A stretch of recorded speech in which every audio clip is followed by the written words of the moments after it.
Hello, this is Paul Lane, and here's my alien friend. We're here to talk about rockets, and the first thing I'd like to, of course, every Rocketeer needs is Estes catalog.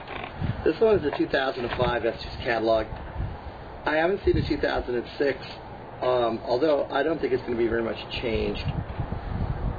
The reason this is important to a high-power Rocketeer is for inspiration. It reminds him of what it was like when he was a child, but more importantly, it has a lot of cool designs that you can use for high-powered rockets. A great treat for many Rocketeers is to take the Estes rocket they flew as a child, or to pick one out of the Estes catalog and make a high-powered rocket version of it. So instead of it being 12 inches long, the rocket they built is 10 feet long. This is always a challenge to a high-powered Rocketeer. So don't pass up your Estes catalog. There's a lot of good stuff in it. A lot of bad stuff in it, too. I bought, of course, what looked like the best rocket they brought out recently, and that was the Cosmo Mariner. The Cosmo Mariner is a boost glider, right here on the back cover, and apparently it has a pod, and you fly it on 24mm motors. And I've been trying to fly it on an Aerotech Reload, and what happens is that it doesn't even fly up and then crash. It can't even fly. And a lot of people have made comments on the Cosmos Mariner and how crappy a rocket it is. So just the fact that it's in the Estes catalog doesn't mean it's going to be able to fly. The Estes, I don't know what their plan is. This stuff is, a lot of it's crap. Of course, Spaceship One, the word around is the little Spaceship One model kit from Estes. Does not fly well or fly at all.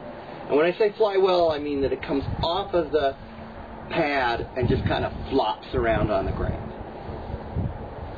Now on my head, I have a hat, Polecat Aerospace hat.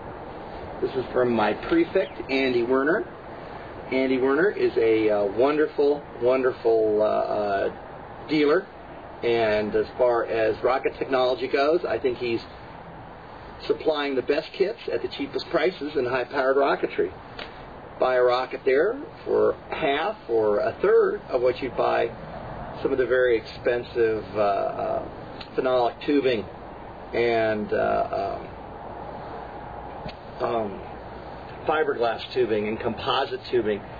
You can spend upwards to thousands of dollars, and Andy's got them all undercut. He uses a wonderful tubing that has been fiberglassed, and the fiberglass setup looks like it's been airbagged.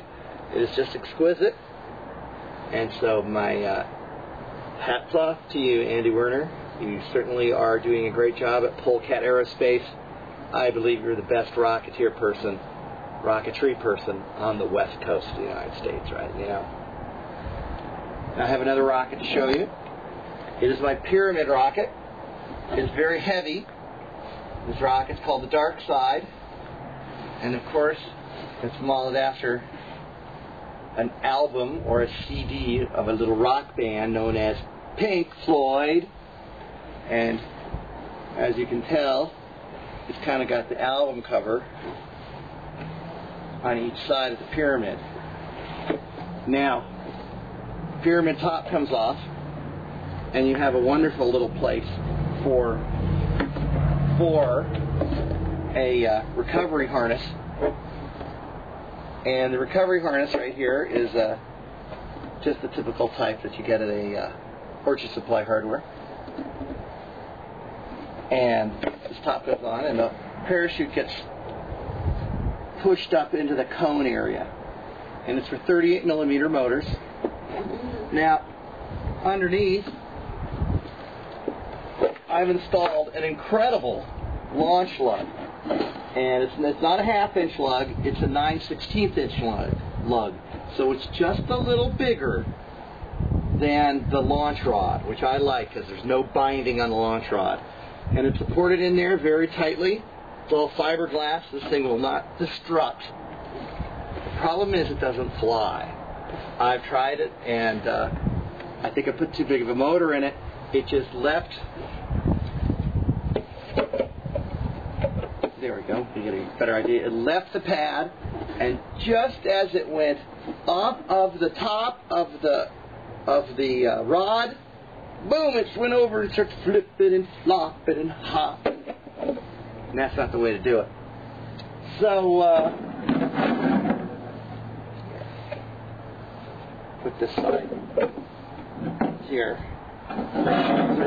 Now, the thinking is, from people who have flown pyramids in California, Andy Werner, Jack Garibaldi, others, is that do not use a launch rod or a launch rail, but set the thing on the ground and have it take off like one of those fireworks that you buy. They're ground standing rockets that you buy when you buy consumer fireworks in Nevada.